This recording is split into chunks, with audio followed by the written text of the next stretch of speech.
Hai semuanya, makasih ya udah pada join. Kita lagi nunggu narasumber kita malam hari ini, Kakak Chandra Haris yang masih ongoing untuk join.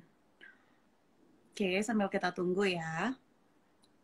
Untuk kalian yang udah punya pertanyaan bisa langsung komen aja ya. Nanti kita langsung bacakan komennya.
Oke, akhirnya nih sudah bisa connect. Halo.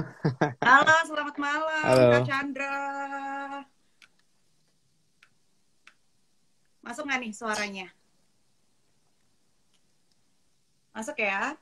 Masuk Masuk masuk ke ya? Anjing. Oke, Kak Chandra. Finally ya, bisa juga. Finally.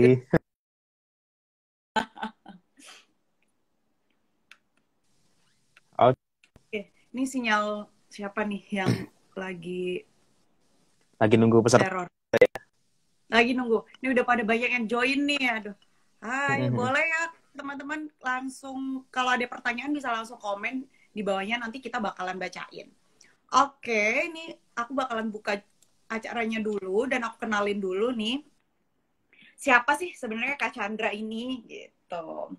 Jadi, nama lengkapnya adalah Chandra Haris Lubis SE MA CSA. Baik banget ya, Bo, titelnya. Ini merupakan lulusan dari National Donghua University Taiwan dengan jurusan Master of Art in Economic atau International Finance and Trade. Aduh, ahli trading nih sepertinya. Boleh lah nanti colong-colongan ya, tanya tentang trading. Dan kegiatan sampai hari ini, Kak Chandra itu aktif sebagai penulis buku, knowledge management nih. Ini bukunya. Nanti kalian bisa nih dapetin buku ini di akhir acara. Jadi jangan lupa tanya ya di kolom komen. Nanti bakalan ada 3 buku free untuk kalian. Dan juga aktif di lembaga Aeropagus. Ini merupakan lembaga yang bergerak di bidang penelitian ilmiah. Betul nggak Kak Chandra? Betul ya? Iya, salah satunya nih. Salah satunya seperti itu. Oke, dan pengalaman pekerjaannya di knowledge management dan credit analyst officer gitu. Dan sampai sekarang juga Kak Chandra ini masih merupakan karyawan salah satu BUMN seperti itu. Oke Kak Chandra, hari ini, malam ini nih, kita ngomongin tentang memburu beasiswa di luar negeri gitu ya. Semuanya bakalan penasaran gitu ya, gimana sih caranya kita mendapatkan beasiswa di luar negeri gitu. Jangankan orang-orang yang baru atau yang lama, kadang untuk Google tuh banyak sih, kita kalau googling tuh sebenarnya banyak informasi tentang bagaimana cara untuk mendapatkan beasiswa di luar negeri. Tapi kalau kita ngobrol langsung dengan ahlinya, atau misal orang yang sudah mendapatkan beasiswa itu di luar negeri, itu jauh lebih menarik daripada kita hanya sekedar googling gitu kan. Jadi kita harus benar-benar ngobrol sama ahlinya yang udah pernah merasakan bagaimana susahnya, kebahagiaannya, atau bahkan tips and trick atau cerita di balik itu ketika memburu gitu ya. Dan fenomenanya tuh banyak banget gitu. Kalau dari aku sendiri misalnya, mungkin mewakili juga di teman-teman yang lain. Pasti pertanyaannya ketika kita berpikiran untuk mencari beasiswa di luar negeri, itu langsung jalurnya lewat mana ya? Nah, itu pasti banyak tuh pertanyaan kayak gitu. Lalu apa sih? Kita harus mulai dari mana nih gitu. Itu pasti ada tuh di benak kita semuanya ya kan. Dan ini yang mungkin paling banyak nih, saya nggak bisa bahasa Inggris. Ya kan, tapi saya pengen dapat beasiswa ke luar negeri gitu kan. Itu mungkin banyak sekelumit pertanyaan-pertanyaan yang ada di kita semuanya gitu ya. Ini boleh nih langsung aja, nanti kita bakalan bahas detail lah ya, karena emang Kak Chandra udah bener-bener terjun lah di situ, udah ngalamin lah gimana ngeburu beasiswa di luar negeri gitu. Nanti Kak Chandra bisa cerita tentang sharing ya ke kita, motivasinya bagaimana, terus sistem belajarnya di sana itu bagaimana, terus hal-hal yang dipersiapkan oleh Kak Chandra ini gimana, tips and trick itu harus wajib serta pengalaman-pengalaman yang dialami Kak Chandra waktu menerima beasiswa dan hidup di luar negeri. Boleh nih Kak Chandra. Oke. Baik, terima kasih Kak Anzil atas pertanyaan, dan tadi sudah dikasih introduksi juga. Langsung aja ya. Baik. Iya, boleh. Jadi begini, yang pertama harus tahu beasiswa itu secara garis besar ada 2 jalur nih. Kalau kita mau cari beasiswa, terlepas nanti negaranya dimanapun itu, selalu beasiswa itu ada 2 jalur. Nah, yang pertama, jalur pertama itu beasiswa melalui jalur lembaga donor. Nah, lembaga donor ini apa gitu? Banyak sekali ya. Kita googling, yang paling keren misalnya di Indonesia ada LPDP, baik itu jalur melalui dosen, Dikti gitu, LPDP, dan banyak lembaga lain. Misalnya kalau di luar negeri itu ada Erasmus, ada dari Korea ada KGSP, sangat populer sekali. Baru dari Jepang, banyak sekali sebenarnya dari lembaga-lembaga donor, baik itu dari lembaga donor Asia, Eropa, Amerika. Nah, itu yang pertama, jadi melalui lembaga donor. Yang kedua, itu jalur beasiswa yang kedua itu bisa langsung melalui kampusnya gitu. Jadi misalnya kampus di Amerika, kampus X, dia juga menyediakan beasiswa langsung dari kampusnya sendiri gitu. Jadi dana itu tidak lahir dari lembaga donor, tapi langsung dari kampus. Nah, sekarang kita bicara masalah kelebihan dan kekurangannya. Nah, biasanya memang beasiswa yang diberikan oleh lembaga donor, katakanlah misalnya LPDP atau lembaga-lembaga lain, Erasmus, lembaga studi Nederland, yang lain-lain, Chevening, biasanya memang jumlah besaran beasiswa yang diberikan itu lebih besar dia secara jumlah beasiswa di kampus. Nah, tapi yang harus digarisbawahi adalah, kalaupun katakanlah misalnya nanti kita nge-apply beasiswa, langsung beasiswa dari kampus, saya sendiri pribadi dapat beasiswa langsung dari kampus. Kebetulan saya alumni dari National Tonghua University Taiwan. Jadi saya dapat beasiswa dari kampus. Oke, let's say kita cerita, kita belum cerita tips and trick ya, kita cerita gambar. Jadi kalau saya dapat beasiswa dari kampus, tentu tadi saya sampaikan memang besarnya tidak sebesar kalau kita dapat dari lembaga donor. Nah, tapi teman tidak usah takut. Ketika katakanlah teman-teman diterima nanti beasiswa dari kampus apapun itu, peluang untuk dapat beasiswa lagi di dalam sangat besar gitu. Nah, saya katakanlah saya sendiri gratis uang kuliah, tapi masih dapat lagi nanti beasiswa dari kampus dengan sejumlah uang sekian, dan itu sangat cukup untuk biaya hidup. Kedua, setelah di sana saya sendiri kerja sebagai apa? Banyak sekali pekerjaannya.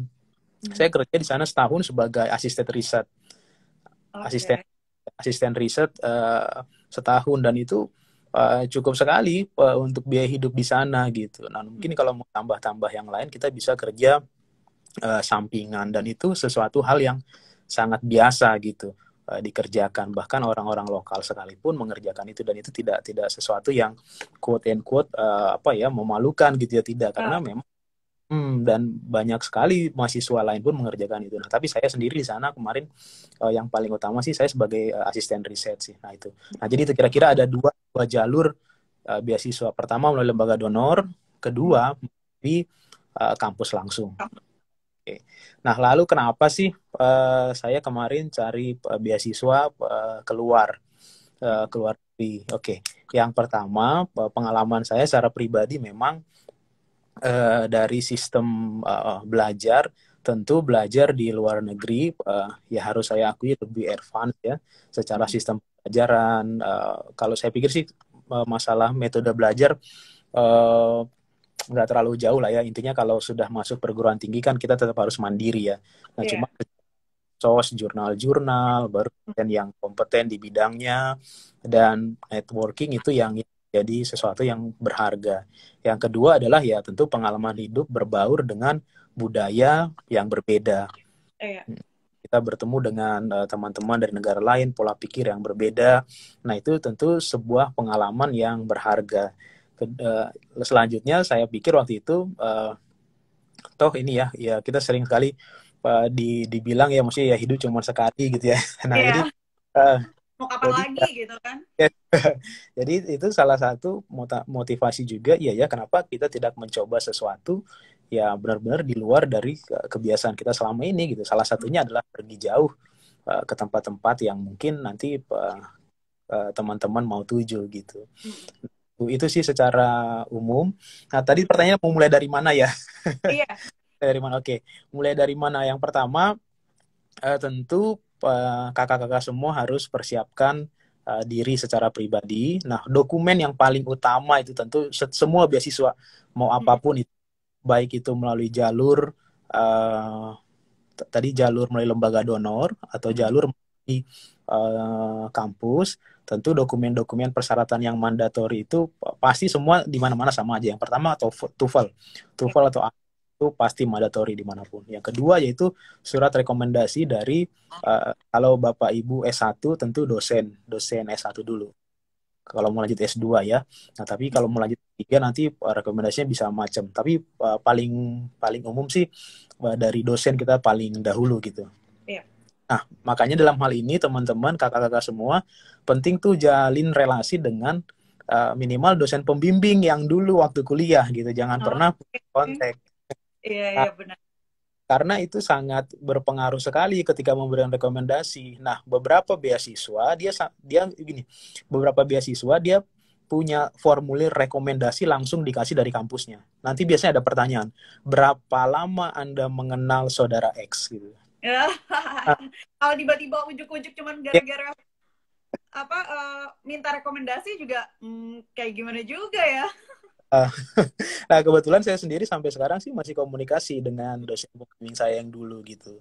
Kita Iya. kok jadi waktu itu saya minta rekomendasi nggak terlalu sulit gitu. Mm-mm. Nah, jadi poin penting karena gini, seleksi beasiswa itu kan tidak seperti seleksi masuk ini ya, katakanlah kita dulu SMPTN atau SPMB gitu ya, kita Ya. ada tulis apa psikotes, ada Iya. apa yang macam matematika, enggak, semua itu by dokumen tertulis Oh, dan ya, oke. dokumen tertulis. Jadi nggak ada tes-tes. Mungkin beberapa negara tertentu iya katakanlah yang butuh GMAT ya, Mm-mm. tapi sih tidak. Nah, dari mana si lembaga donor mengenal kita? Ya tentu dari surat rekomendasi yang paling utama. Nah, Hmm. poin plus kalau kita katakanlah punya rekomendasi yang cukup diperhitungkan, mungkin dosen kita atau yang lain. Yang kedua, yang terakhir yaitu tadi TOEFL yang pertama, yang kedua surat rekomendasi, maka jalin komunikasi terus dengan dosen pembimbing. Yang ketiga itu studi plan atau research proposal. Kalau studi plan sih biasanya itu untuk S2, kalau research proposal itu untuk teman-teman yang mau lanjut S3. Nah, saya sendiri belum lanjut S3. Tapi studi plan yang paling paling common ya di studi plan. Studi plan ini apa sih isinya? Studi plan ini isinya kakak-kakak nanti waktu mau studi di luar negeri mau meneliti apa. Nah itu. Oke. Nah jadi makanya katakanlah mungkin kakak-kakak sekarang sudah bekerja 2-3 tahun kan kadang masih udah lupa tuh Iya uh, benar. kan yang dulu. Nah jadi sebelum mencari beasiswa lebih baik kakak-kakak googling dulu nih kira-kira di bidang keilmuan apa. Misalnya Kak Anji ilmu komunikasi. Ilmu komunikasi kan luas nih. Kira-kira minor apa sih yang sekarang kan saya nggak tahu di komunikasi ada apa lagi tuh, ada komunikasi politik, komunikasi apa Iya. nggak ngerti. Nah itu Jadi lagi lebih khusus gitu ya? Kalau untuk studi plan-nya tuh lebih khusus. studi plan lebih khusus. Nanti waktu nulis di studi plan, waktu saya contoh misalnya saya pribadi misalnya dulu saya kuliah jurusan ekonomi dulu, kebetulan saya memang minatnya di bidang makroekonomi. Nah, Makroekonomi lu mau yang mana? Saya bilang saya tertarik untuk riset bidang ekonomi moneter gitu. Nah, nanti ekonomi moneter luas lagi, mau studi kawasan mana gitu. Nanti jadi semakin oke. Sampai Mas, bener-bener khusus di yes. titik, bener-bener titik dalamnya gitu ya. Yes, jadi semakin detail, semakin terperinci, dan bahkan keilmuannya semakin update, tentu Mm-mm. si pemberi donor semakin yakin, oh ini beneran nih anak ini benar-benar mau sekolah gitu. Oke. Sekolah dan dia benar-benar riset apa apa saja yang harus di apa dikerjakan nanti ke depan gitu. Nah, itu yang ketiga tadi, yang pertama TOEFL, IELTS, baru rekomendasi, misalnya studi plan. Nah, selain ketiga ini yang bukan mandatory, nah Mm-mm. Kak sekalian sebelum ngeplay biasakan cari dulu kampusnya, udah Mm-mm. pasti dan cari kampus, cari profesor mana yang paling cocok dengan peminatan kakak-kakak sekalian. Tadi seperti saya sampaikan, eh, komunikasi sendiri luas kan ya Kak Anjil ya. Nah, Luas nanti banget. cari profesor mana yang benar-benar sesuai match dengan rencana riset nanti kakak-kakak sekalian gitu. Nah, kalau udah ketemu profesornya, dia akan cantumkan email, nomor kontak apa segala macam, biasanya email lah yang mandatory. Nah, kakak-kakak silakan email secara pribadi di luar dokumen ini. Oh gitu ya. Oke, oke. Kata misalnya Profesor A, Mm-mm. hello Profesor ya, kita apa kontak dia, Mm-mm. saya sedang apply saya sedang proses ngeplay beasiswa gini, Mm-mm. tapi saya tertarik untuk ikut di di bidang riset profesor gitu, profesor. Nah, dia akan kasih balas, biasanya akan kasih balasan gitu. Nah, kalau Mm-mm. dia kamu cocok sepertinya di bawah apa supervisory saya. Nah, itu Mm-mm. email itu juga menjadi salah satu pertimbangan juga nanti ketika kita diterima gitu. Oke. Nah, bahkan mungkin sebelum mempersiapkan itu, yaitu yang duluan dicari bisa juga gitu. Nanti tuh cantumin lagi di studi plan, bisa cantumin bukti Mm-mm. keseriusan dari kakak-kakak ngeplay beasiswa di kampus A misalnya. Nih saya udah cantumin nih, saya udah kontak nih sama profesor di kampus kamu nih gitu. Saya Mm-mm. serius nih. Nah, itu menjadi sebuah nilai plus. Dan itu juga uh, jadi kalau sebelum kita resmi diterima kan di kampus luar negeri itu ada yang disebut dengan LOA ya, Letter of Acceptance. Mm-mm. Nah, jadi salah satu pertimbangan Letter of Acceptance juga ya kita sudah pernah katakanlah misalnya email profesornya, bukti kita benar-benar serius gitu. Oke, nah kira-kira secara umum sih seperti itu sih, jalurnya tadi ada dua, apa yang harus Mm-mm. dipersiapkan. Jadi gini, mau lembaga donor atau ngeplay ke kampusnya langsung, persyaratannya sama itu aja. TOEFL rekomendasi studi plan. Itu Itu general, semua semua universitas pasti seperti itu ya. Oke. nggak ada. Nah, saya nggak tahu sekarang itu kalau LPDP yang Mm-mm. persyaratan baru itu ada tes semacam tes potensi akademik ya, TPA. Nah, itu yang beda beda. Yang lain semua sama gitu. Nah, saya pikir TPA juga tidak terlalu ini ya. Itu kan kayak tes psikotes seperti biasa. Oke. Nah, kira-kira gitu, Kak Anzil, ada yang belum jawab nggak ya? Oke, udah sih, udah kejawab. Berarti kalau ada pertanyaan dalam diri gitu ya, saya nggak bisa bahasa Inggris nih gitu, tapi saya pengen ikutan beasiswa. Berarti nggak bisa ya, Bo. Kita harus punya nilai TOEFL yang standarnya yang diminta gitu Oke, kan. Jadi mau nggak mau saya harus belajar. ya, mungkin untuk bahasa Inggris ya, ini yang sering ditanyakan sama yang lain ya. Iya. Nah, secara mandatori memang semua beasiswa dari lembaga donor ataupun kampus tentu mensyaratkan nilai TOEFL tertentu ya. Mm-mm. Yang versi katakanlah 500 misalnya nilai TOEFL.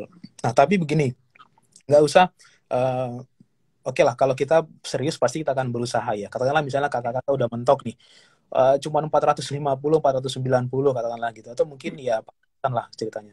Nah, saya sendiri punya banyak teman yang ngeplay beasiswa itu Mm-mm. lulus dengan nilai TOEFL yang nyaris gitu, 490, 480 gitu. Contoh, Mm-mm. ada teman sekarang yang lagi sekolah di Australia, ambil S3. Mm-mm.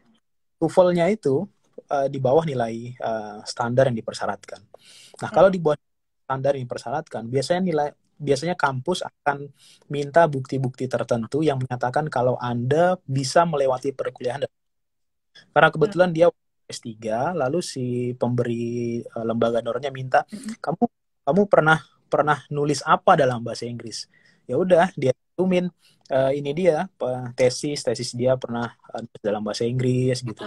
Dan kedua, ada juga memang negara-negara yang bukan English speaking country, katakanlah misalnya Korea, Jepang, Taiwan, beberapa beberapa lembaga itu quote and quote gitu, kalau katakanlah misalnya kita punya track record studi yang bagus, kita terlibat dalam aksi-aksi lembaga apa NGO dan yang lain, kita punya kontribusi yang besar buat masyarakat. Terkadang bahasa Inggris ya sedikit Nomor kesekian kan gitu lah ya.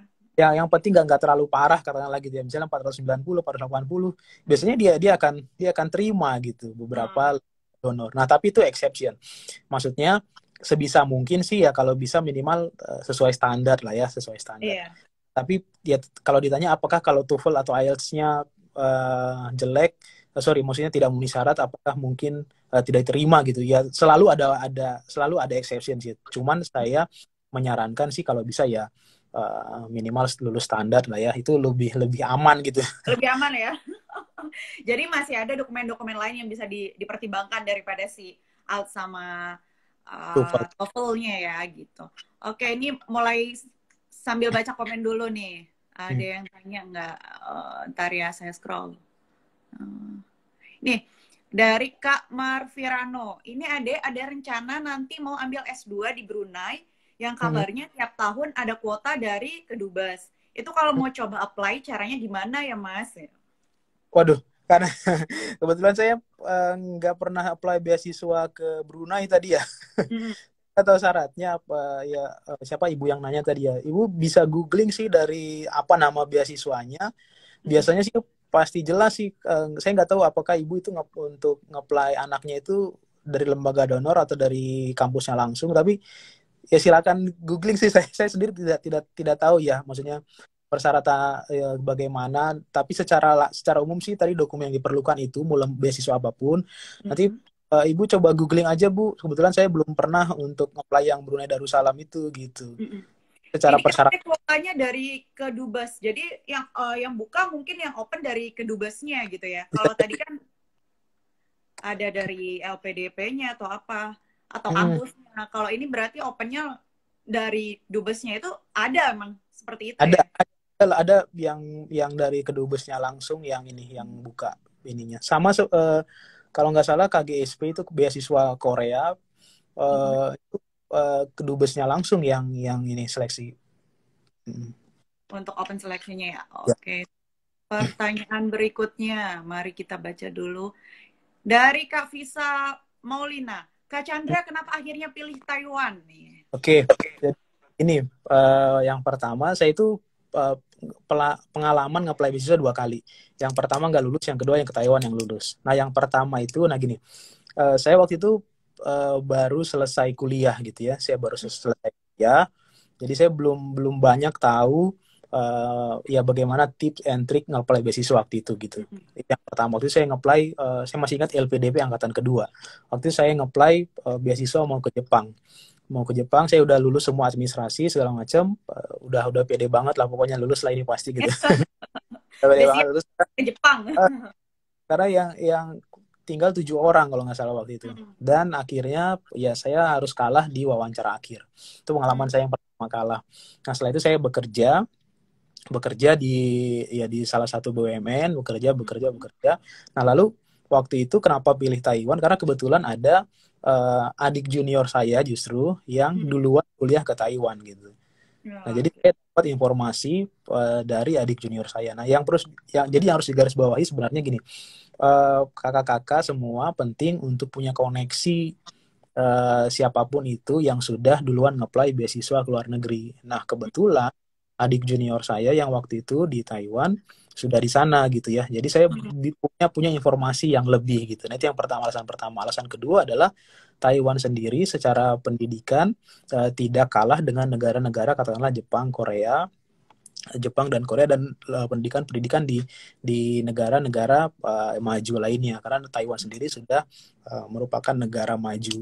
Dan secara teknologi katakanlah kita kenal Asus, HTC, Acer, dan banyak teknologi-teknologi lain yang justru dihasilkan dari Taiwan. Nah, itu menjadi peluang yang besar bagi Taiwan. Dia punya dana riset yang berlimpah.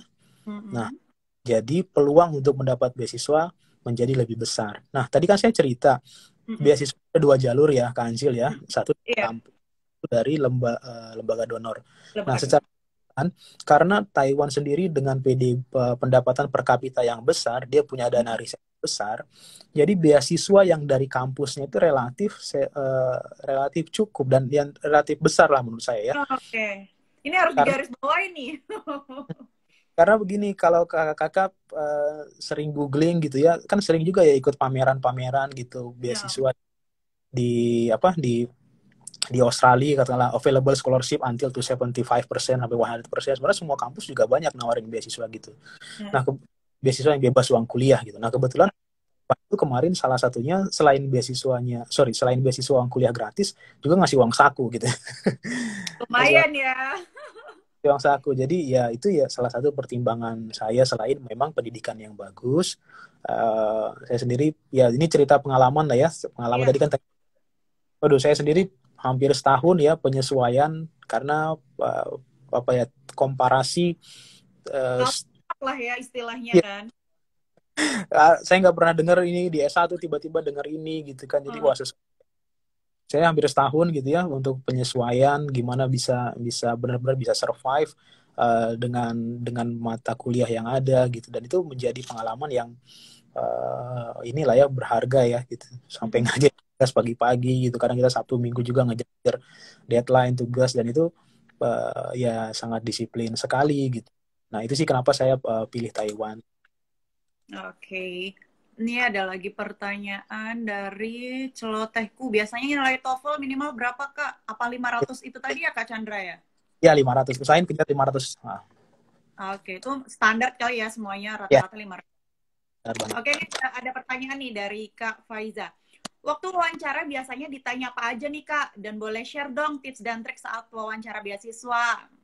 Oke, waktu beasiswa ya wawancaranya apa aja Hmm. biasanya pertama itu nggak jauh sih dari dia akan gali lagi studi plan kita. Jadi apa yang sudah kita tulis secara dokumen dia akan gali lagi. Dia akan tanya kenapa kamu mau ke kampus ini, kenapa pilih jurusan ini gitu. Nah lalu dia akan tanya tahun kamu dulu emang ngapain sih waktu kuliah gitu. Nah jadi gini tips lagi nih buat kakak-kakak semua. Kalau yang masih itu usahakan ikut organisasi Oke, itu sangat berpengaruh ya. atau ikut bidang kegiatan sosial lainnya. Karena gini, bagi lembaga pemberi beasiswa, kalau kita kuliah pulang, IP-nya tinggi, cum laude, itu enggak sesuatu yang sesuatu yang membanggakan gitu. Oke. Kakak-kakak katakanlah semasa kuliah punya kegiatan sosial, pengabdian masyarakat, itu jadi nilai penting jual. Hmm. Nah, jadi kita selain belajar, tapi kita bisa juga memberikan sesuatu kepada society itu menjadi nilai lebih gitu. Nah, apa ya? Nah, karena itu gini, kan kalau nggak tahu di flyernya Kurios kan saya tuliskan ini ya peneliti CITS ya. Iya, betul. Nah, itu gini latar belakangnya kenapa kenapa kita bikin itu.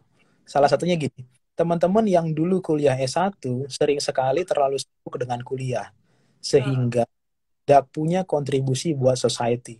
Dan uh, itu sangat melemahkan ketika kita mencari beasiswa.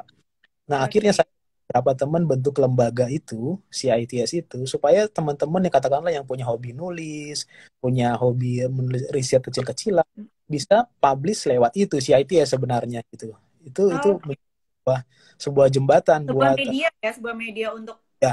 penyampaian. Mm. Nah, menyambung tadi pertanyaan Kak Faiza, waktu ditanya Mm. katakanlah misalnya waktu wawancara kamu kuliah ngapain aja sih gitu ya Mm. teman-teman bisa ke komunitas kami bisa jual lembaga CITS bisa bilang oh saya ini nih peneliti di CITS saya memberikan kontribusi buat masyarakat Mm. pikiran saya gitu saya Uh, ya itu menjadi penilaian penting gitu nah itu salah satunya oke Bisa jadi tuh kira ya kalian jadi pakai media CITS untuk ngejual gitu ya sebagai ya poin tambahan waktu apply gitu. Berarti aku banyak nih kalau aku gini Kak Chandra, aku kuliah dan juga kalau tadi mengasih kontribusi untuk sosial, kalau aku mengasih kontribusi kepada perekonomian. Jadi apa ya kuliah ke mall kuliah ke mall pulang. Ya, itu Kalau mengatakan bisa, saya memberi kontribusi terhadap perekonomian Indonesia ya kan, saya nongkrong, bisa, bisa. saya belanja gitu ya. Eh, Jadi jangan sedih, kita bisa jawab itu kok. Saya membantu perekonomian Indonesia dengan cara belanja ke mall dan nongkrong. bisa jadi, bisa jadi, bisa jadi.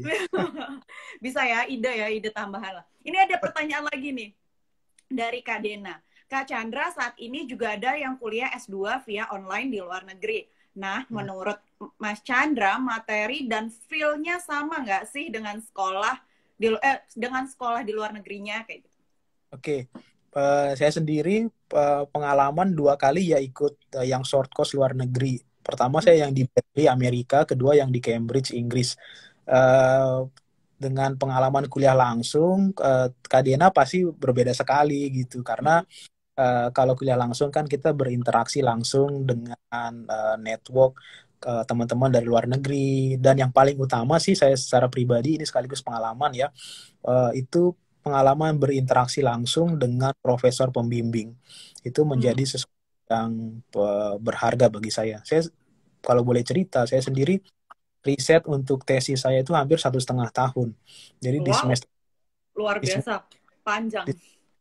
makanya itu yang mungkin ini ya sangat berharga sekali. Saya semester kedua waktu itu udah dapat topik riset, saya udah ketemu dosen pembimbing, dan 1,5 tahun komunikasi terus, tulis sesuatu dibalikin, kita berdebat, kita bertukar, dan kita terlibat dalam dalam hidupnya dia secara riset gitu. Itu Ah, yang itu yang mahal gitu. Kalau online ya, ya gini ya, keterbatasan pasti ada gitu. Maksudnya itu emosinya nggak terbaca, kita nggak bisa lihat dia ekspresinya juga nggak tahu kayak gitu ya. gitu. Itu beda beda sekali. Nah, jadi ketika pengalaman saya sendiri kuliah langsung, nah itu kita melihat sendiri bagaimana seorang researcher itu sih gimana sih gitu. Jam 7 pagi udah di kampus, jam 10 malam belum pulang. Wah, ternyata itu itu jadi sesuatu buat kita ini ya, apa ya, cambuk juga sekaligus, dan mengingatkan kita ternyata memang studi itu nggak sesuatu yang mudah gitu sih. Tentu Oke, beda. pasti beda ya rasanya tatap langsung dengan via media gitu kan, apalagi jaraknya jarak jauh. Pasti ada sesuatu yang hilang gitu ya. Ya feel-nya pasti hilang. Ini ada pertanyaan dari Kak Bob Andara. Pak Chandra, apakah kita bisa langsung melanjutkan bekerja di negara tempat kita belajar setelah lulus? Oke, bisa. Jawabannya bisa. Nah, tapi ada persyaratannya. Untuk negara tertentu, persyaratannya gini. Let's say di Taiwan ya, yang saya tahu ya, dia kalau kita mau kerja harus punya upah minimum sekian dolar. Tujuannya apa? Oke. Tujuannya itu mau memastikan kalau kita memang bekerja yang layak, bukan bekerja quote and quote sebagai pekerja kelas bawah ya. Dan itu sendiri kan Oke. kalau kita kerja kelas bawah, secara nggak langsung sebenarnya juga mematikan kesempatan bagi produk lokal gitu. Tapi kalau kita kerja dengan upah itu, waktu itu memang saya kalau nggak salah berapa sekian sekian belas juta ya dirupiahkan. Nah itu memastikan kita memang bekerja secara profesional itu bisa gitu. Dan teman saya juga beberapa ada kuliah ya, yang sudah kerja di Jerman, di Norwegia, memang persyaratannya juga sama sih. Dia minimal upahnya harus sekian dulu gitu. Jadi tidak sembarangan juga, atau mungkin boleh bekerja tapi di sektor tertentu. Nanti tergantung negaranya masing-masing. Intinya bisa, Itu tapi ada kebijakan dari persyaratannya. negara berbeda. Kebijakannya berbeda-beda. Oke, tapi pasti jawabannya bisa gitu ya. Cuman emang ada kebijakan tersendiri dari masing-masing negara. Ada pertanyaan lagi nih Kak Chandra dari Tio Saris Elizabeth. Nah, boleh tahu tema penelitiannya yang diambil dan apakah kelanjutan dari bahasan skripsi waktu S1, Kak? Oke, waktu S1, S2, ini ya, gini, saya itu ekonomi ya. Lalu penelitian saya itu bidang ekonomi makro. S1, S2 sama ekonomi makro. Tapi secara spesifik saya beda across jalur. Nggak apa-apa, kalaupun beda nggak apa-apa gitu. Dan itu sangat dimungkinkan, nggak apa-apa. Yang penting kita benar-benar ketika nanti kuliah di sana, riset menguasai bidang itu. Jadi riset S1, S2 beda juga nggak apa-apa sih. Yang penting benar-benar menguasai. Oke, itu nggak masalah ya, mau lanjutan dari S1 S2 nggak masalah, yang penting emang kita kuasai dan bisa gitu ya. Oh, ini pertanyaan, waduh banyak banget nih pertanyaannya. Luar biasa malam ini ya. Dari Kak Imam Surya, Kak, cara menjaga konsistensi belajar buat persiapan S2 bagaimana ya, persiapannya berapa lama, Kak? Oke, supaya konsisten buat Kak Surya tadi ya. Kak Saya Imam. Kak Imam ya. Saya saranin punya komunitas. Komunitas terserah komunitas apa. Minimal punya grup WA, kumpulin teman-teman yang benar-benar mau beasiswa juga. Itu minimal menjaga semangat kita. Kedua, selalu hadir di apa, seminar-seminar beasiswa, pameran-pameran. Nah, itu yang dua itu aja deh. Biar Pertama, passionnya ini ya, terguncang ya. Biar makin semangat. saya sendiri terus terang sekarang punya grup teman-teman yang mau lanjut kuliah. Saya sekarang masih ada. Dan sekarang saya lagi motivasi beberapa orang. Kita bikin grup WA. Saya undang beberapa alumni yang dari PhD Australia, PhD dari Belanda. Kita undang dalam satu grup supaya mereka punya motivasi gitu. Nah, jadi harus punya komunitas yang pertama. Itu nggak bisa ditawar-tawar. Kalau Biar sendiri vibe-nya terasa banget ya. Vibe-nya tuh terasa banget kalau kita sama-sama di sesuatu hal yang tujuannya tuh sama gitu loh, untuk belajar lagi, belajar ya, lagi. kalau Oh, sendiri yakin ntar kelupaan lagi. iya, banyak ke distract-nya. Ya, lupa lagi. Oke, harus banyak kumpul-kumpul dengan komunitas dengan tujuan yang sama. Itu emang benar-benar ngebantu banget sih. Terus ini ada pertanyaan lagi nih dari Kak Harjanto. Menurut Kak Chandra, saat di kampus gimana kualitas mahasiswa-mahasiswa asal Indonesia dibanding yang berasal dari negara lain? Nah, ini penting banget nih. Oke, saya ngelihat sih orang-orang Indonesia itu potensinya besar sekali ya, gitu ya. Terutama kalau kita bersaing dengan negara-negara dari nggak tahu nih ya, dari Eropa, dari Amerika, nggak tahu mereka itu seolah ya studi itu ya nggak, ini ya, secara umum sih mereka nggak terlalu ya oke serius, tapi effortnya orang-orang Asia terutama Indonesia berbeda gitu. Katakanlah kita dari orang-orang negara bukan apa ya, non English speaking country, kita akan belajar 2 kali 3 kali kan baca textbook ya. Kita Iya, harus, benar-benar.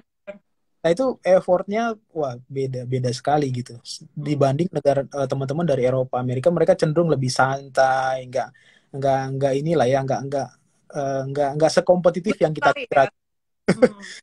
Gitu ya, walaupun 1-2 secara umum sih ya pastilah ya mereka memang udah dari sononya pintar kali ya. Belajar gitu. Nah, pengalaman saya sendiri waktu di kampus saya kuliah dulu, riset-riset terbaik itu ditemukan justru dari orang-orang Asia, secara khusus India gitu.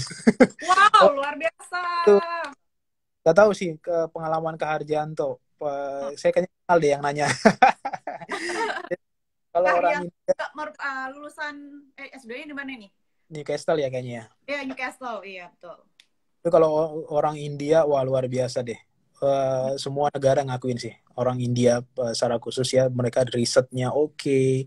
Wah, jadi intinya orang Indonesia sih oke sih secara kemampuan ini ya. Jadi kita nggak perlu malu lah ya. Kita tuh kalau di sana juga oke juga gitu. Oke, ini ada pertanyaan lagi dari Kak Brian Hofni. Kak, bagaimana bisa meyakinkan reviewer kalau kita emang layak mendapatkan beasiswa?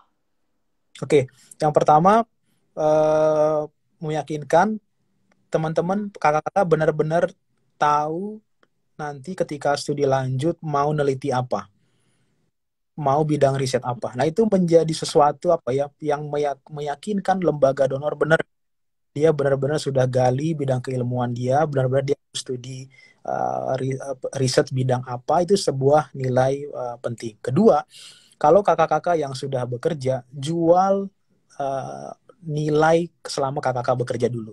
Katakanlah misalnya kakak-kakak bekerja di perbankan, jual kapitalisasi. Oh, saya bekerja di bidang perbankan, saya mengerti katakanlah proses bisnis perbankan, tapi saya melihat ada kekurangan bidang ini dan saya perlu mengembangkan ini gitu. Itu pengalaman kerja itu bisa di-create sedemikian rupa, cantumkan dalam tulisan, itu menjadi sesuatu nilai tambah yang kali. Saya boleh share, teman saya kebetulan sekarang sedang studi di Queensland, Australia, jurusannya political science. Padahal S1-nya itu psikologi. Wow, jauh juga S1-nya ya. psikologi. Wah, itu cross jalurnya luar biasa. Apa yang membuat lembaga donor begitu yakin memberikan beasiswa? Dia eksplor pengalaman dia bekerja. Kebetulan dia kerja di sebuah kementerian. Dia kira itu, oke, saya bekerja di lembaga pemerintahan, saya banyak berhubungan dengan lembaga-lembaga lain, dan saya juga terlibat dalam keputusan-keputusan politis, kebijakan-kebijakan publik yang lain. Maka saya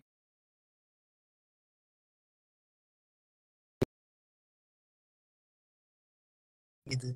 Nah, tapi soal itu dia kapitalisasi, ya, create sebuah tulisan yang menarik dalam tulisan, lalu dia jual, dan lembaga donor menerima, dan dia sekarang program fast track lagi S2 sampai S3 gitu, bidang political science, padahal S1-nya Hmm. psikologi gitu.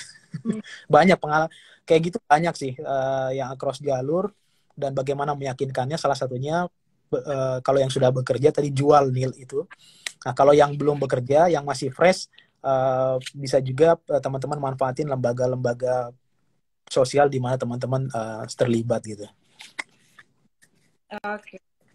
Itu juga bagian dari tips and trick ya. Kalau kita mau dapetin, kita harus ikut sesuatu kegiatan sosial gitu kan, salah satunya. Even nantinya kita bisa, walaupun cross, itu bakalan bisa jadi poin penting gitu. Ini ada pertanyaan berikutnya dari Pak Ugi. Terima kasih Pak udah ikutan join. Salam hormat dari Halo kita. Pak Pi. Selalutan joinnya Citates nih. Apa ikatan dinas atas beasiswa lembaga donor? Oke, agak itu sih tergantung ke Anjil ya, tergantung lembaga donornya. Ada yang mengharuskan, biasanya gini, kalau lembaga donor sih secara general dia akan mengharuskan kita kembali ke negara kita setelah menyelesaikan studi. Itu yang biasanya itu umum sih, kita harus kembali. Tapi kalau ikatan dinas sih ada yang tidak, ada yang enggak. Kalau yang ikatan dinas mungkin kalau katakanlah kita dapat beasiswa selain dari kampus, kita dapat juga dari kantor misalnya gitu. Nah, beasiswa yang tipe yang kayak gitu sih Ada ikatannya dari kantor ya, mau nggak mau harus pulang. harus pulang, dan itu harus ada ikatan dinas, biasanya ada sih. Tapi kalau yang pure dari lembaga donor, paling ya kita cuma disuruh harus pulang ke negara kita sesegera mungkin setelah menyelesaikan studi. Oke. Kalau misalnya itu ada waktunya nggak sih Kak Chandra? Kita harus menyelesaikan studi kita maksimal misal 2 tahun misalnya. Tapi pada kenyataannya kita melebihi. Itu ada Oke. denda atau ada konsekuensi yang harus kita lakuin apa kayak gimana? Oke. Jadi kalau di kampus tergantung kampusnya ya. Tapi secara general sih beasiswa itu hanya diberikan 2 tahun. Kalau untuk S2, S3 Oke. biasanya 4 tahun. Nah, lebih dari itu beasiswa kita diputus. Jadi kita harus bayar dengan uang sendiri. Atau mungkin beberapa dia ngasih perpanjangan sampai 1 semester atau setahun, boleh dikasih perpanjangan. Nah, kalau katakanlah misalnya tenggat waktu itu kita sudah 2 tahun, ternyata kita belum lulus, mintain perpanjangan 6 bulan sampai setahun, ternyata nggak lulus, nggak selesai juga gitu. Nah, dari kampus sendiri secara otomatis dia biasanya punya syarat, kalau S2 4 tahun harus selesai, kalau nggak selesai drop out gitu. Oke. Berarti emang ada tenggat waktunya dan kita benar-benar harus strict ya sama waktu itu biar kita nggak diputus. Nanti kita jadi apa di sana cari duit sendiri gitu ya. Oke. Tips kalau kita ngomongin tips and trick lagi nih Kak Chandra, selain kita harus punya kegiatan sosial, jadi ada yang dijual lah, intinya ada yang kita jual untuk kita yakinkan ke pendonor misalnya atau ke universitas yang ingin membiayai kita nanti. Itu ada hal lain nggak tipsnya? Oke. Tadi sarankan tadi punya itu, baru apalagi ya yang update sih, ini update terus sih ilmu-ilmu yang berkembang di bidang masing-masing sih. Rajin rajin ya, itu baca jurnal-jurnal terbaru, penelitian-penelitian terbaru. Mungkin kita nggak terlalu tahu detail, tapi minimal kita ngerti nih, oh ternyata perkembangan ilmu A ini sudah sampai di mana gitu, perkembangan ilmu B sudah sampai di mana gitu. Nah, itu penting sekali sih. Lalu Itu sering-sering googling lah, sekarang informasi banyak sekali bertebaran di mana-mana gitu, selalu update, ikut milis beasiswa, ikut tadi grup-grup. Nah itu sangat membantu sekali sih.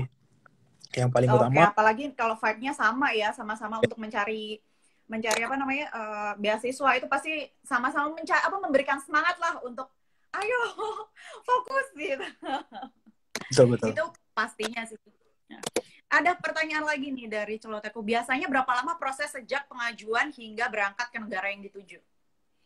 Biasanya ya tergantung sih ya, tapi secara umum bisa 3 sampai 4 bulan. Oke. Okay. 3 sampai 4 bulan. Nah, gini, jadi kakak-kakak beasiswa itu kalau kita ngeplay dari kampus biasanya dibuka setahun 2 kali. Dia di summer sekali, lalu di spring sekali ya kalau nggak salah ya. Jadi di bulan 4 dan di bulan 10.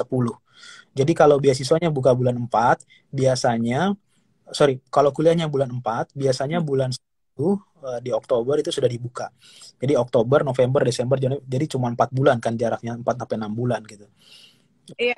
Nah, kalau misalnya beasiswa Bapak kakak-kakak ngeplay-nya di summer itu di bulan 8 perkuliahannya, biasanya bulan Mei sudah buka gitu. Nah ini penting juga nih, waktu ngeplay beasiswa perhatiin ini TOEFL-nya masih valid atau enggak gitu. Karena itu Oh kan nanti iya, karena kan novel ada waktunya ya.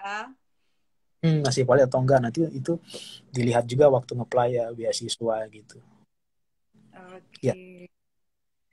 Kalau ini Kak, boleh cerita nggak apa ya enak dan nggak enaknya waktu Kak Chandra di Taiwan nih, kebetulan kan Kak Chandra di Taiwan ya, Saya ya apa ya, sebagai mahasiswa penerima beasiswa gitu. eh kalau enaknya tadi udah saya cerita ya, gimana ketemu sama networking negara-negara, teman negara lain, ketemu dengan dosen, profesor yang benar-benar berkualitas, ngelotok, nguasain bidang ilmunya, baru kita terbiasa ikut conference internasional, dan selanjutnya uh, kita menjadi apa ya, satu level lebih pede gitu ya, lebih pede dalam Nah, arti kalau kita nanti mau ngelanjut studi lagi atau mungkin mau nge-apply beasiswa-beasiswa yang semakin kompetitif, itu biasanya level kepercayaan diri kita sudah naik gitu. Nah, itu tadi. Jadi pengalaman yang luas sekali dan kemampuan bahasa Inggris yang pasti menjadi semakin terlatih, terbiasa ikut riset-riset dengan teman-teman negara lain gitu. Nah, kalau tidak enak, saya nggak bilang nggak enak sih ya. ya. Hanya dukanya kali ya. Duka dukanya yaitu salah satunya ya kita harus ini ya. Jadi sering kali kalau saya dulu kuliah itu banyak sekali kuliah itu tidak tidak murni pure bahas teori 20 apa kampus gitu ya. Nah, sering sekali justru dosen-dosen itu ngasih jurnal-jurnal ilmiah yang mungkin tingkat kesulitannya ya memacu kita untuk sampai begadang berjam-jam gitu ya. Sampai jam 2 jam 3 pagi. Saya punya pengalaman itu ngerjain tugas sampai seminggu lebih begadang tiap hari. Ya ampun, saya kayak mikir, aduh kayaknya sekolah nggak harus gini-gini amat deh gitu. Tapi itu Iya, iya, iya. jadi sesuatu yang ini gitu. Dan pernah saya pengalaman yang lain itu Hmm. pernah satu semester beasiswa saya itu di uang kantongnya diputus gitu. Karena Oh, saya pernah waktu itu satu semester. Akhirnya saya harus kerja hmm. kerja wah kerja itu saya apalagi waktu itu kerja summer ya sebulan. Waduh, itu sesuatu yang melelahkan ya, tapi itu jadi sesuatu pengalaman yang menarik. Saya nggak ngapain itu gitu kalau Nah, kalau ada, asik aja, masih enjoy enjoy aja ya. ya masih enjoy enjoy aja gitu. Jadi saya pikir sih nggak enaknya ya, lebih ke Hmm. ya lah, semua itu memang harus dilalui sih gitu. Iya. Emang ya kalau kita sebenarnya kan emang untuk memilih kuliah di luar negeri itu pasti udah pertimbangan dan pastinya itu adalah mimpi ya nggak sih? Jadi ketika kita merasakan sesuatu yang nggak enak, ya dilupakan aja karena untuk mencapai kita udah sekolah di luar negeri itu mimpi yang kita capai gitu loh. Jadi semuanya udah otomatis udah lupa, enjoy enjoy aja. Pasti enak Ya. dan nggak pasti Hmm. ada. Tapi karena kita merasa itu adalah mimpi kita dan kita sudah mencapai itu, ya akhirnya dilupakan gitu kan. Jadi sebagai kenangan aja cerita gitu. Ada nih pertanyaan. Ini mungkin pertanyaan terakhir ya sebelum nantinya aku akan closing karena kita nanti selesai di pukul 8.30. Oke. Oke, dari Kak Brian. Kak, ketika drafting motivation letter, apakah kakak punya mentor untuk memberikan masukan yang bagus, terutama dari penerima universitas yang kita lamar, Kak? Ya, untuk motivasi, ya waktu itu saya punya mentor, kebetulan sudah selesai studi, jadi dia yang baca ini saya recommendation letter. Apa tadi pertanyaan, studi plan atau recommendation letter? Apa tadi ya? Recommendation letter atau oke, anyway, ada saya Ya. question letter ya tadi ya, Oke. motivasi. Oke, ada Motivation letter. saya punya mentor yang nilai ini udah kuat nih motivation letternya nih, boleh nih gitu. Kedua juga, kalau katakanlah misalnya kakak-kakak nggak punya nggak punya mentor, wah sekarang cari di internet udah banyak banget contoh-contoh motivation letter. Silahkan Hmm. sesuaikan dengan bidang studinya masing-masing. Banyak banget motivation letter contohnya di internet. Oke, tapi emang perlu sih ya kalau ada mentornya ya untuk mengarahkan dan melihat. Karena kan mau nggak mau kita nulis, tapi kalau orang lain yang ngebaca itu pasti untuk mengarah, oh ya, aku ngerasa percaya nih, ngerasa pengaruh. Oh ya bagus nih kayak gitu. Kalau kita yang nulis sendiri ya kita menganggap itu bagus-bagus aja. Tapi apakah itu juga berpengaruh dengan orang yang membacanya gitu kan? Jadi Hmm. sebenarnya kalau menurut aku juga Yes, nggak hanya untuk bikin untuk apa berkaitan dengan yes, ini apa namanya beasiswa, tapi sesuatu hal yang kalau kita tulis kita memang perlu sih ada haruslah. pendamping gitu ya untuk mengarahkan lah tulisan kita gitu. Masih adakah pertanyaan lagi teman-teman? Nih saya sambil scroll nih takut ada yang kelewat karena ini seru banget, pertanyaannya banyak banget. Atau ada tambahan lagi nih dari Kak Chandra? Apa? Oke. Yang pertama itu buat kakak-kakak sekalian yang lagi mempersiapkan diri, jangan pernah menyerah, selalu coba. Jadi jangan pernah berharap sekali gagal itu hal yang biasa. Saya sendiri tadi saya katakan saya punya komunitas ITS dan komunitas sampai sekarang masih ada yang lagi cari beasiswa.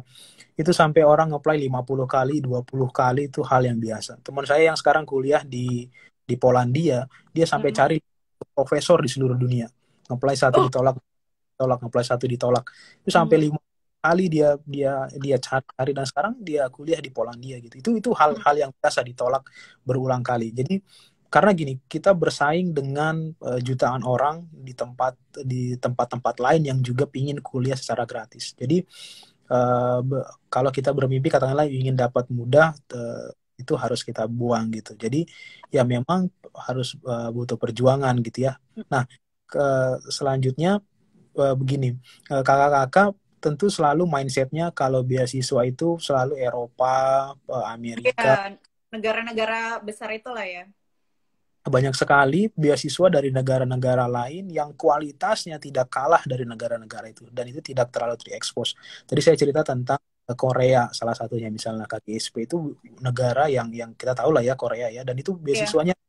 beasiswanya besar sekali peluangnya. Hmm. Lalu New Zealand, Australia, negara-negara lain yang ada Swedia, negara-negara Finlandia itu sangat sangat royal sekali memberi beasiswa. Jadi silakan kakak-kakak sekalian searching, banyak sekali beasiswa dari negara-negara lain, lembaga donor yang lain yang begitu ini ya, begitu royal ya memberikan Hmm. beasiswa. Cari. Jadi jangan menutup mata, harus harus beasiswa A Jadi misalnya. satu tujuan aja ya, negara satu tujuan. Nah, kalau memang niatnya mencari beasiswa, uh, Oke. gitu sih. Oke, jadi kita nggak perlu fokus di misal nih, saya maunya Eropa aja gitu. Ketika itu nggak keterima, ya udah sih cari yang lain. Hmm. Sebenarnya itu masih banyak negara-negara yang bagus secara kualitas pendidikannya. Apalagi tadi Kak Chandra juga bilang di Taiwan tuh bahkan uangnya itu lebih gede. Kan lumayan ya. Bisa Hmm. untuk tambahan biaya hidup di sana. Karena biaya hidup di luar pastinya jauh berbeda dengan biaya hidup kita di Indonesia kayak gitu. Oke nih, kita udah hampir kurang beberapa menit lagi, kita udah 1 jam. Makasih banget untuk sharingnya Kak Chandra. Ini hari ini Citatos rame banget, pertanyaannya banyak banget dan ini merupakan pertanyaan terbanyak. Wah, makasih Kak Chandra. Nanti kita akan umumkan ya 3 penanya terbaik dan akan dapat buku Knowledge Management. Kalau aku mau ngingetin lagi, tips and trick ketika kita ingin apply atau mencari beasiswa ke luar negeri, itu pastinya kalian harus googling atau tentukan dulu kampus tujuan kalian. Nah, dan bikin list gitu loh, nggak hanya fokus di satu universitas gitu kan. Kalian juga harus mencari universitas lain. Ketika kalian itu ditolak, ya kalian bisa coba ke universitas yang lain. Lalu pilih jurusan yang emang dikuasai dan cari sampai detail gitu, bukan secara global. Lalu jangan lupa untuk dekati dosen pembimbing kalian karena itu penting banget untuk mendapatkan surat rekomendasi. Dan juga ikutlah grup-grup dengan tujuan atau visi yang sama. Jadi biar kita tetap punya energi atau tujuan yang sama dan nggak sampai ya kita udah punya nih niatan ingin sekolah ke luar negeri, akhirnya karena udah nggak ada semangat, nggak ada teman-teman yang ngedukung, akhirnya ya udahlah nggak jadi, itu sayang banget. Dan juga, aduh apa nih tadi yang terakhir aku sampai lupa, ikut riset. Ya, ikut riset, tim riset gitulah untuk kegiatan sosial kita. Jadi ada sesuatu yang bisa bisa dikuatkan dan memastikan si pemberi beasiswa bahwa kita itu udah berkontribusi gitu ya. Dan jadi yang akan memberikan itu, yakinlah bahwa kamu orang yang tepat kayak gitu. Oke, terima kasih Kak Chandra. Nanti kita mungkin bakal ada lah sesi lagi ya Kak Chandra ya. Kita nanti mau ngomongin hal-hal lain, karena memang Kak Chandra ini luar biasa. Selain penulis juga dari Knowledge Management, juga banyak ilmu yang dikuasai oleh Kak Chandra. Oke, Curious People, demikian Citatos pada malam hari ini. Terima kasih atas pertanyaan-pertanyaan, dan kalian juga udah stay selama 1 jam di live kita. Nantinya kita akan umumkan 3 penanya terbaik di Instagram. Oke, jangan lupa selalu like dan follow Instagram Curious dan juga YouTube Curious ya, karena di YouTube Curious juga ada ilmu-ilmu yang selalu kita sharing. Oke, terima kasih banyak Kak Chandra ilmunya, dan semoga tetap sehat semuanya. Makasih, selamat malam. Yuk.